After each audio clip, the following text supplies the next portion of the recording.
The day of a binge, I could not see my friends. So I wouldn't be binging back to back until, of course, later on I was binging back to back.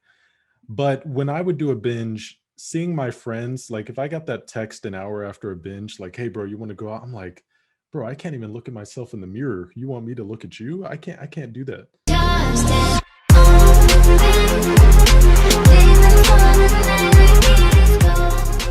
Not do it again. I right now I'm at the point like I got so lean and leaner than that I don't want to anymore. So I Mm. rather, same thing like Greg said says, it's like main gaining.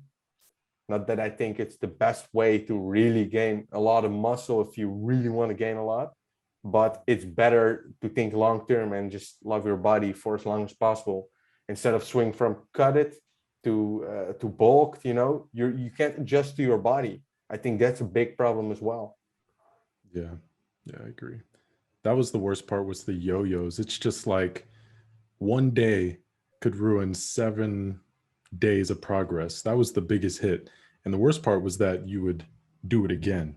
So it's like you break it down in your mind. Hey, I don't want to do this. I'm defeating myself. I'm hurting. I'm self sabotaging. But that doesn't matter. I'm just going to be illogical for a second and completely ruin it. And Yeah. then you don't even want to go out at that time. You don't want to see your friends because you feel like a failure. And so it starts to kind of work its way into other aspects of your life. I kid you not, every aspect of my life was impacted by the binge eating. It was horrendous. How did you do that with your friends? And did you ever go out that time? Oh no, it's not like I stayed inside for like a year. No, it was like the day of a binge, I could not see my friends. So I wouldn't be binging back to back until, of course, later on I was binging back to back. But when I would do a binge, seeing my friends, like if I got that text an hour after a binge, like, hey bro, you want to go out? I'm like, bro, I can't even look at myself in the mirror. You want me to look at you? I can't do that. And so then the next day I might get on track and I'm like, hey, I can go out today because I'm feeling a little bit higher and mightier or whatever. But when the daily binges were happening, it was so unreal to me that I was actually doing this daily as if it was a part, like you see these morning routines on YouTube. I was like, this is my freaking morning routine. I'm no longer doing this at night. I'm waking up in the morning and binging and then doing it again and doing it all throughout the day. But once it was a daily binge and a daily occurrence, it was a point where I almost accepted it as, well, this is who I am, and I can't just not see my friends anymore. So I'm just going to see them regardless.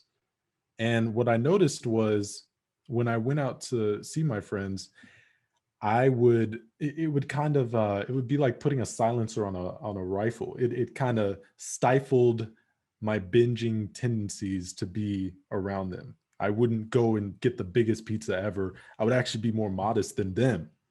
And when I got home, I realized, like, wait a minute, okay, if I was modest with them and I didn't binge with them, why would I binge here? And so that actually saved me from like several binges where I would come home, I'll be like, I got all this food here, but if I was doing so good around them, why can't I carry that on and just go to bed? You know? Yeah. What would you binge on? And how Man, many just calories? everything. Calorie count, man. I don't even know. Probably between 4,000, 6,000. Sometimes it would just be 2,000 calories at once. And that's above whatever my daily intake was. So if I was on maybe 2,000 calories, 1,800, I remember at my all-time leanest, it was like I'm looking at my old Lose It logs recently, and it said you were eating 1,700 calories a day. I'm like, are you freaking kidding me? No wonder I had disordered eating habits. Like that's just too low for me, at least, to not go crazy about food. But yeah, they were pretty massive binges. And the thing that really screwed me up was that I would eat a ton of food, and it's just essentially whatever is at the house because I currently live with my parents. I'm trying to move out, and that's what I noticed was whenever they would go to like Costco or whatever, and at Costco you buy in bulk. I don't know if you've ever been, but Mhm. you buy in bulk, you bring all this food home, and so I would be helping my mom with the groceries. My dad, my brother were all just bringing stuff in, and I'm looking at fudge brownies, ice cream, Madeleines, which like absolutely delicious. And you have all this crap, noodles, like 420 calorie noodles, 600 calorie crap, just a bunch of stuff. Even fish sticks. Fish sticks used to be my thing, and it's just it always changed. It always rotated. Regular ice cream was making me go crazy. Um, but whenever there would be a massive grocery haul, there it would almost always trigger a binge, almost always, because I'm Yeah. like, look at all this food. I don't know if it's going to be here tomorrow. And it's such an illogical thought. Of course, it's going to be there tomorrow, but you just get in this frenzy mindset. Well, all your logic, all the amount of times you hyped yourself up saying today's the day goes completely out of the window. And what I noticed was I actually, every time I congratulated myself with weight loss and anytime I hit a milestone and I felt a dopamine rush from that, I got this heavy feeling of dread because I realized every time I mentally felt like, oh, I'm hitting my goal. This is great. That was a trigger for a binge. So what I started doing was I stopped celebrating that. So whenever I Mhm. would hit my goal, look at the scale, I'd just be like, just keep moving. Like try not to send any dopamine to your head because that would mean like, let's go celebrate. And it was the worst thing ever. Yeah. I can. What was like your worst story? Do you have a horror story of binges? I don't know, because I would say the horror story is really the kind of a compilation of me going 40 pounds up over time. Just the accepting the reality that, wow, this is severe binge eating disorder, that gradual transformation to, oh, I'm just overeating. Oh, my body's hungry. Oh, it's just sending hunger signals. This is natural, to realizing that this is an actual disorder and reading the same articles over and over. Because when you have binge eating disorder, you start to research like more than the doctor. You start to look up all this crap trying to solve your problem. And it almost makes me want to punch my monitor in the face every time somebody's like, oh, just drink more water, you'll fix your binges. I'm like, it's like, dude, if that was the solution, I've tried gosh darn everything. Yeah. And It's funny I even how notice, oh, go it's ahead. sorry. It's funny how most people think it's that easy. They just say, Yeah. "Dude, just eat less." Yeah, just eat less. Yeah, That's even better. It's like to telling the smoker, like, just smoke less, bro. Bro, just stop smoking it. It's like, yes, we have the ability to do that, but you're, first of all, it starts off as just one binge here and there, but then it becomes habitual. And the body is great at forming these habits. And you start to have all these connections. Like I'll even walk in a certain section of the house right now to this day. And when I walk in there, I have to cancel out the thought of have a binge because that's the place I always binged. It's like how you get tired when you just sit in your bed with, even without a blanket. You're just, your body knows you're supposed to sleep there. And it's yeah. same with going to the kitchen or sitting on a certain couch. It's like, oh, you binged here like 30 times. So I'm going to send these cravings. Here you go. Boom, boom, boom, boom, boom, boom, boom. It's Damn. ridiculous. Yeah. I can still remember, my hunger at this is like a very I think you never would have heard this story, but Hmm. cabbage was my best friend and my worst enemy. My gosh, how even? How do you Yeah, like I will cabbage? tell you. So the when I was really cutting down like to really low body fat, Mhm. damn dude, I was always I was already so hungry. I was eating 2 meals a day. So I would start with I was eating around this is no joke, all right. I was going so hard because getting the last bit of fat off was so hard, bro. It was Mhm. horrible. So I was walking 20,000 steps every day consistently every day. I did my cardio for 50 minutes every day. I did my weight training every day. I was doing Mhm. so much, bro. And I was eating like around 1900 calories. Ooh, that's heavy. It's And it a was heavy so cold deficit. in the Netherlands. And I don't know if you ever experienced, but when you're dieting, you're getting so cold. Hmm. Yeah, I used to So have to wear two hoodies just to survive my house's room temperature. I'm like, what? So random, bro. exactly. So like my first meal would have been like 800 grams of vegetables. Mm.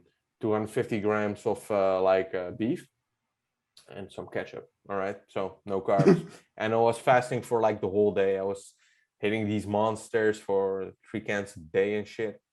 Man. Like a lot of stimulants. All right, so and then before bed, I would literally make 15 French toasts, 15, and I would eat them just in one go. That was my second meal. So that's what I mean. I would love to fast and eat stuff like that, and a lot. And it worked. But when I would go to bed, I would literally just wake up because I was starving. I was like so hungry. So the funny thing, I thought by myself, like, all right, now you have a problem. Right now, you really have a problem at this moment. I would go to the fridge. I would have a cabbage in place all the time for times I would really want to binge.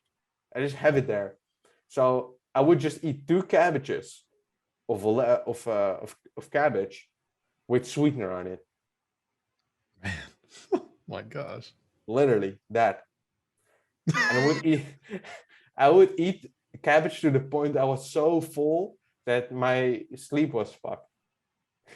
My gosh. So yeah, that at that moment of time, I thought by myself, like, all right, I really have to get, I need to do this shoot, and I will never cut again. Like, I don't want to cut anymore, bro. Not to the point of that kind of leanness, bro. It's horrible. So that's one of my worst stories, man. I would like, that you're like binging on cabbage. Can you even imagine? It's like the type of thing that probably like 5 years earlier, you'd be like, no, that's ridiculous. And then you Yeah. flash forward and it's just like, well, there I am binging on cabbage. Yeah. Yeah. Same stuff for me. I mean, not with the cabbage. With me, I would never do the binging on vegetables thing. It just was never enough. And also think about it this way. If I binge on all the food in my parents' house, number one, they're going to start noticing. And number two, that's like robbery at a certain point. Like you can't just keep eating their food, bro. And so, yeah, it's like I had to stop myself, and that saved me from some binges that like every time I would try and eat a bunch of their food, it's like, wait a minute, Josh, you're going to have to explain this binge the next morning. And I can't tell you how many times where I woke up the next morning and my mom was like, Josh, why do we only have 2 tortillas left in a 10 package? I'm like, look, I'm sorry. And it's like you don't even want to explain it. And I remember for the longest, I just made an excuse. It's like, sorry, I made a lot of tortillas for some reason. I was pretty hungry. But then at a certain point, I came clean. I was like, look, this is binge eating disorder. This is what I have, and this is why stuff disappears so quickly in this house. So. Yeah. I can still remember something funny. And I don't know if you would go out to eat, would you like hold yourself in? Would you eat a lot? If you would go to a buffet, for example. With the buffets, there was actually a funny memory. I haven't gone to a buffet many times, but there was a time where me and my family went out, and me and my dad specifically, we had this plan to just take in a bunch of carbs and then have this insane training session at the gym. And that was like the worst idea ever. We were so weak in the gym, like probably like 90% of our strength was gone simply because it was so painful the amount of food we ate. And I don't think my dad has binge eating disorder. I think it was purely because like if you go to a buffet, the chances of binging or overeating 90% increase at least. Yeah. And so I remember that time, and whenever I would go out to restaurants, honestly, it wasn't bad because think about it. Most people when they binge, they don't want it to be a public thing. Like, hey, look, I'm binging. Hey, look, I'm binging. It's even hard for me to make videos about binging sometimes, and I usually will wait like a week later when my spirits are higher to be able to actually talk about it. Most of the time I won't be filming something the day of a binge. And if I do, I mean that's going to be like the best video ever because it's straight raw emotion. But yeah, when I would go out to eat, I mean, I kept it pretty minimal. I tried to match what everyone else was having to not be the outlier, but I still ordered what I want. And what was funny, it even happens to this day where I'll know deep down this is going way over my calories. This is like 1,500 calories. But to everyone else, it's just a burger and a fry. That's all it is. But I know deep down it's 1,200 calories or so. Yeah, you're And so it's like mindful of kind of, what you eat, but yeah, I think if you're too mindful, it could also hurt you, you know? that's the problem. It's like it's very hard to strike the balance where you're like you're mindful enough to stay on the diet, and then you're not too mindful to where you get obsessed. I'm a person where I get heavily obsessed with everything I do. They even told me when I was on the Texas trip with uh, where I would just be editing this video and it took me 2 to 3 days because I was just trying to condense it down so much, try and strip away all the crap. And so I take the same approach with dieting and it sucks. Yeah.